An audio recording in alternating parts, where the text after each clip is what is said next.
Our vending machine can play advertisement, both video advertisement and picture advertisement. This video, I will show you how to upload advertisement to the machine.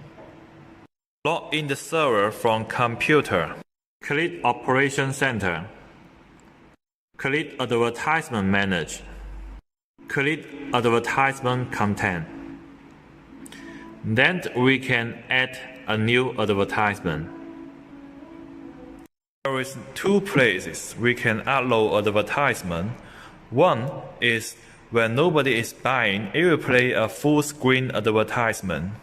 The second place is at the buying page. There is a half screen.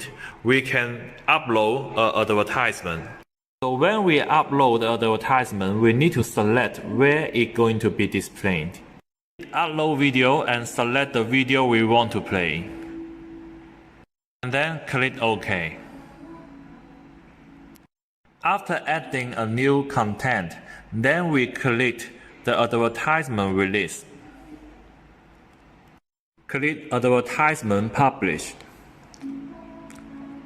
Select the advertisement we just upload. Select the machine we want to play this advertisement.